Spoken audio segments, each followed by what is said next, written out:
Esteban Ocon and Fernando Alonso, two drivers at very different stages of their career. Esteban Ocon at the start of his career trying to establish himself in Formula One. Fernando Alonso, a veteran, a former two-time world champion, looking for a final shot at glory before he calls time on his career. The two drivers will be driving for Alpine GP in 2021 season. For Alonso, the 2021 season is all about getting back into the groove in Formula One after a sabbatical of 2 years. It would be a year where he assesses both where he stands in terms of competitiveness on the grid and where Alpine GP would stand just before the new regulations are put in place for the 2022 season. For Ocon, however, this season is all about results. Results that he needs to show at the earliest to deliver on the trust that the team has in him. After an indifferent season in 2020 where Ocon was pretty much dominated by Daniel Ricciardo, Ocon needs to beat Alonso if he has to hold on to his seat at Alpine. Alonso and the question of legacy. After almost a decade of unsuccessful championship campaigns, Alonso always had an unfinished business with Formula One. If we have to talk about talent and the level of performance, then the two world championships, to his credit, almost sound like an underachievement for someone of Alonso's caliber. The only attraction that brought him back to the sport was the 2022 regulations change and the fact that they will bring the drivers back into contention. Budget cuts should converge the grid and bring the cars closer, and for Alonso, a driver who has been hampered primarily by a lack of competitive cars at his disposal throughout his career, this could be the best possible arrangement. Fernando Alonso in his prime would have backed himself to compete with a car 2 to 3 tenths down on his competition. The question though is whether Alonso at 39 would be in his prime. Whether at 39 he can replicate the form that made him one of the best drivers on the grid. At the same time, Alonso, it doesn't matter if he's 39 or 29, is a different kind of competitive beast. He would not want his return to Formula One to mirror the return of Michael Schumacher, who was beaten by his teammate in all three seasons on his return after retirement in 2006. The least that he would want to do is beat his teammate. A teammate that, in this case, is a young, highly rated Esteban Ocon in his second season with the team. Alonso, in his prime, has chewed up and spat out multiple up and comers as his teammates.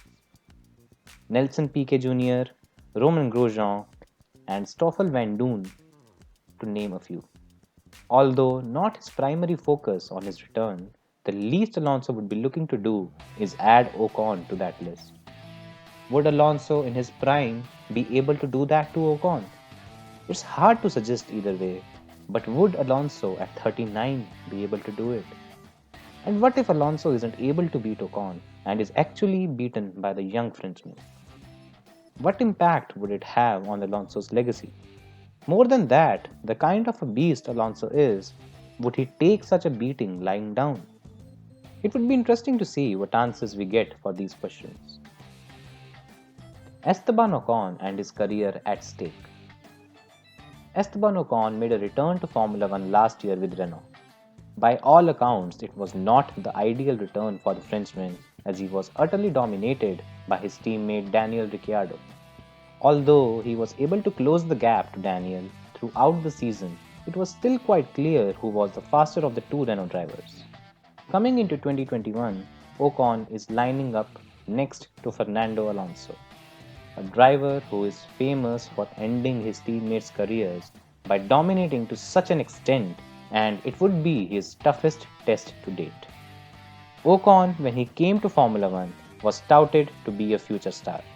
He was part of the Mercedes Driver Academy, and the famed seat at the Silver Arrows was a possibility. Since then, Ocon has left the Mercedes Academy to join Renault and hasn't impressed as much as was expected of him. With 2021 expected to be the second of his 2-year contract with Renault, Ocon would need to beat Alonso if he has to extend his contract and prolong his career in Formula One, especially because Pierre Gasly, Another French driver has been putting together impressive performances and could be staking a claim at Ocon's seat for the 2022 season. Ocon did show considerable improvement in the later half of the season, and his progress was evident as well. The question, though, would be how the young Frenchman manages to keep politics at bay, especially when Fernando Alonso is in the second car. In a season that could save or ruin his career, Ocon would be desperate to beat Alonso to establish himself as one of the top drivers on the grid. Esteban Ocon versus Fernando Alonso. Potential fireworks. Now, Ocon has shown in the past that he doesn't bow down to a challenge. His rivalry with Sergio Perez was intense and it led to the two teammates clashing on the track. Alonso, on the other hand, doesn't like to lose, especially to someone driving the same car as him. He would not take it lightly if Ocon can match or beat him. Will we witness the Alonso of 2007 that implodes and takes the team down with him after his teammates started beating him? The thing is, we don't know. In a battle of youth versus experience and career versus legacy, it would be interesting to see who comes out on top. Will it be Alonso or will it be Ocon? If you ask me, with the number of uncertainties going into the season, it's hard to pick a winner.